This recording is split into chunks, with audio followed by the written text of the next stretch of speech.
அரவிந்தன், இந்த குழப்பம் இருந்துட்டே இருக்கு. அன்டெஸ்டட் அப்படின்னு ரவீந்திரன் துரைசாமி அவர்கள் சொல்லுவாங்க. அது 0வா இருக்கலாம், 5ஆ இருக்கலாம், 30ஆ இருக்கலாம், மக்கள் தான் முடிவு செய்வாங்க. ஆனா அவருக்கான அந்த ரசிகர்கள் கூட்டம் இருக்குல்ல, அது இன்றைக்கு ஒரு பேசு பொருளாயிருக்கு. அன்னைக்கு விஜயகாந்துக்கு இருந்தது, இப்ப பலர் விஜயகாந்தை தாண்டின்றாங்க, அதுல கூட டிஸ்பியூட் இருக்கலாம். எம்ஜிஆர் எல்லாம் சொல்றாங்க. நீங்க இந்த பாப்புலிஸ்ட் கல்ச்சர், இந்த ரசிக மனோபாவம் இருக்குல்ல, இது என்ன தாக்கத்தை ஏற்படுத்தும் நினைக்கிறீங்க?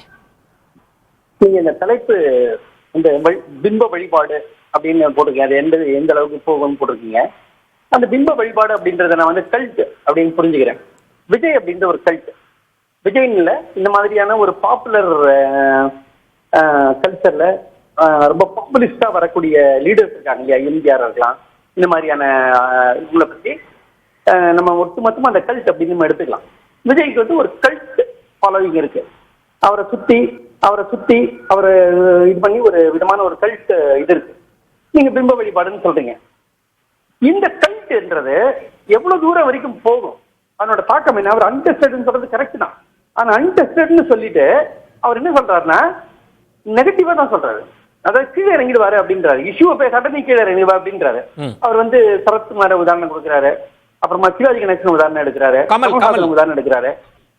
கமல்ஹாசன் எடுக்கிறாரு. இப்ப என்னன்னா கமல், சிவாஜி, சரத்குமார் விட்டுருங்க, கமல் சிவாஜியும் அவங்க துறையில மிகப்பெரிய கலைஞர்கள், மிகப்பெரிய சாதனையாளர்கள், இடத்துல மேதைன்னு சொல்ற அளவுக்கு தெரியவங்க அப்படின்னு நம்மளுக்கு தெரியும்.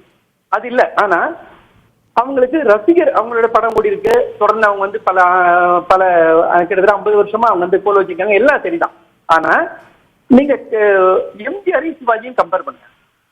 எம்ஜிஆர் சிவாஜி ஒரே காலகட்டத்தில் இருந்தவங்க, 2 பேரும் இணையா வைத்து பார்க்கப்பட்ட போட்டியாளர்கள். ஆனா எம்ஜிஆருடைய ரசிகர்களுடைய மனநிலை என்ன, அதுல என்ன பேஷன் இருந்தது, அது என்ன உணர்ச்சி இருந்தது? சிவாஜியோட ரசிகர்களோட மனநிலை என்ன, அதனோட பேஷன் என்ன, அதனோட உணர்ச்சி என்ன? நம்பியாரை பார்த்துட்டு எம்ஜிஆர் மேல கை வச்சானா உன்னை உதப்பான்னு சொல்லிட்டு ஒருத்தர் சொல்றாரு அப்படின்றது இருக்கு இல்லையா, உலகத்துல எந்த ஹீரோக்காவது இப்படி நடந்திருக்குமா? இதுதான் கல்ட்டுன்றது. இங்க லாஜிக்கே கிடையாது. அதாவது நம்பியார் ஒரு வேஷத்தை எடுத்து நடிக்கிறாரு, எம்ஜிஆர் ஒரு வேஷத்தை நடிக்கிறானா, நம்பியார் மேல எம்ஜிஆர் அடிச்சதுக்காக கோபம் வருது ஒருத்தருக்கு அப்படின்னா, அது அந்த அந்த கல்ட் இருக்கு இல்லையா, அந்த ஃபீலிங் இருக்குல்ல, அதை நம்ம அளக்கவே முடியாது, அது புரிஞ்சிக்கவே முடியாது. எப்படிப்பட்ட ஒரு பேஷனேட்டான, ஒரு உணர்ச்சி வசப்பட்ட ஒரு ஆதரவு மனநிலை இருக்கு இல்லையா, இதுதான் கல்ட். இது நீங்க ஷோ வெல்ல இருக்கவங்களுக்கு தான் அதிகமா இருக்கும், அரசியல் இருக்கவங்களை விட ஷோ வெல்டன் வந்தவங்களுக்கு இருக்கும். அது எம்ஜிஆருக்கு, இப்ப விஜய்க்கு. நீங்க மைக்கேல் ஜாக்சன் எடுத்துங்க. மைக்கேல் ஜாக்சன் ஒரு கூட்டம் நடக்கும்போது அங்க இருக்கக்கூடிய கூட்டத்தினருடைய உணர்ச்சியை நீங்க பாத்திருக்கீங்களா? அவங்களோட பரவசத்தை, அந்த இது பாத்திருக்கீங்களா? மைக்கேல் ஜாக்சன் தொற்று முடியும் 1000 பேர் முண்டி அடிப்பாங்க, அதை பாத்திருக்கீங்களா? அது ஒரு கல்ட். மைக்கேல் ஜாக்சன் பாட்டையும் கேட்டுட்டு போலாமே, டான்ஸர் டிவில பாத்துட்டு போலாமே. ஆனா ஏன் அது வருதுன்னா அதான் கல்ட். அரவிந்தன், நீங்க ரொம்ப அழகா தமிழ்ல இந்த கல்ட்ன்ற வார்த்தை இன்னும் புழக்கத்துக்கு வரல. ஒரு அதை உடைச்சு சொல்லாது சரியா இருக்கல. ஒரு வெறி பிடித்த மனநிலையோடு ஒருத்தரை ஃபாலோ பண்றதுன்னு அதுல அரசியலா நான் பொருத்தி பாக்குறப்போ, திரு ரவீந்திரன் துரைசாமி அவர்கள் சொன்ன ஒரு முக்கியமான பாயிண்ட், கமல் தன்னை தென் மாவட்டத்தோடு ரொம்ப அசோசியேட் பண்ணிக்கிட்டார். அவருடைய படங்கள், அதுக்கு பின்னணியில் இருக்கிற சமூக வாக்கு வங்கி கணக்கெல்லாம் தென் மாவட்டத்தோடு இருந்தது. அவர் கூட்டத்தை மதுரையில போடுறாரு. ஆனா வாக்குகள் அங்கு படம் நல்லா பிச்சுக்கிட்டு ஓடும், ஆனா அந்த ரசிகர்கள் போடல. அது 1% இருக்கு. அது இன்னொன்னா மயிலாப்பூர்லயும் தென் சென்னையிலையும் கூடுது அப்படின்றப்பதான் அந்த புள்ளியை தொடர்றார் ரவீந்திரன் துரைசாமி. ரசிகர்களாக இருந்தாலும் அரசியல் களத்துல வேறொன்றா செதறுவாங்க, நீங்க நிலைப்பாடு எடுத்தாகணும்ன்றாரு. நிலைப்பாடு எடுக்கணுங்க. இதெல்லாம் லாங் டேர்ம்ல தான் இதெல்லாம் வலிக்கும். ஷார்ட் டேர்ம்ல கல்ட்டுடைய பவர் இருக்கு இல்லையா, அது இஷ்யூஸை தாண்டி, இஷ்யூல நீங்க எடுக்கிற நிலைப்பாடை தாண்டி அதுக்கு ஒரு பவர் இருக்கு. அது நீங்க விஜயோட ரசிகர்கள் பேசுற சில காணொலி எல்லாம் பாத்தீங்கன்னா தெரியும்.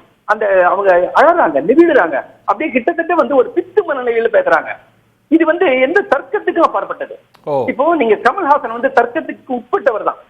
சிவாஜி கணேசன், கமல்ஹாசன், சரத்குமார் இவங்க எல்லாம்.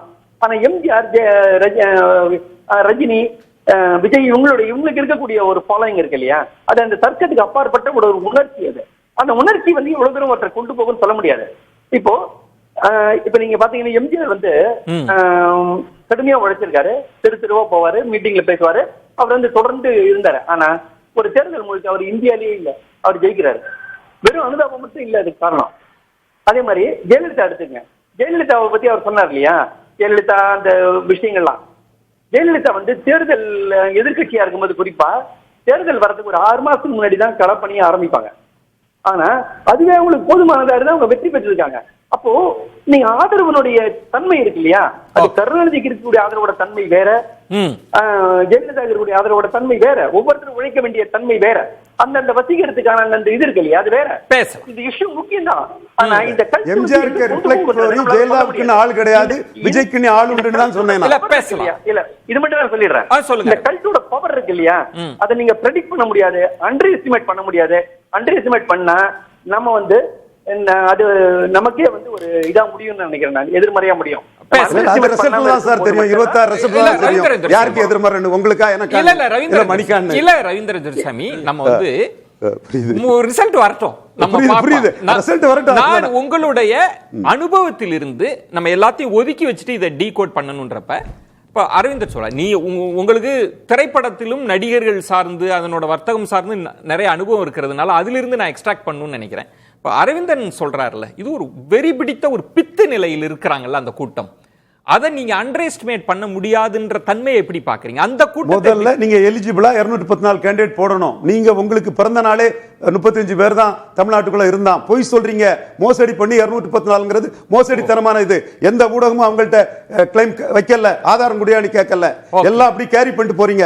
நான் எவ்வளவுக்குள்ள அவங்க அதுல மோசடி பண்றாங்கன்னு தெரிஞ்சதுனால ஆணித்தரமா என் சகோதரர்கள் பத்திரிகையாளர்கள் ஏமாறக்கூடாதுங்கிறதுக்காக அவங்களை சேலஞ்ச் பண்றாங்க. உங்க பிறந்த நாள் 214 தொகுதியில கொண்டாடப்படல.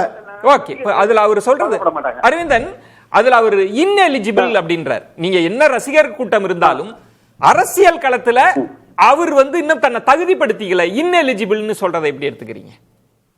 இது அவரோட வேல்யூ ஜட்ஜ்மெண்ட். நான் சொல்றது வந்து அவர் எலிஜிபிளா இல்லைன்றது நம்மளுக்கு இன்னைக்கு தெரியாது. அவர் சொல்ற மாதிரி அன்டெஸ்டட்ன்றதை நான் ஒத்துக்கிறேன். ஆனா அது இன்எலிஜிபிள் அப்படின்னு அவர் சொல்றது வந்து value judgement, which is very very premature judgement நான் சொல்லுவேன். ஏன்னா இந்த கல்ட்டுடைய பவர் எங்க வரைக்கும் போகும், இந்த உணர்ச்சி எங்க போகும் நம்ம சொல்ல முடியாது. அவர் 234 தொகுதிக்கு ஆள் இருக்கான்னு கேட்கிறாரு. அதாவது அதெல்லாம் அவங்களோட கவலை. இப்போ அவரை ஆதரிக்கிறவங்களுக்கு வந்து விஜய் தான் முக்கியம். விஜய் யாரை நிறுத்தி வைக்கிறாரு, யாரை கையாடுறான்றது 2ஆம் பட்சம். இது எல்லாமே வந்து நீங்க வந்து அந்த அதனுடைய கல்ட்டோட பவரை புரிஞ்சுக்காம பேசுறதா இதெல்லாம்.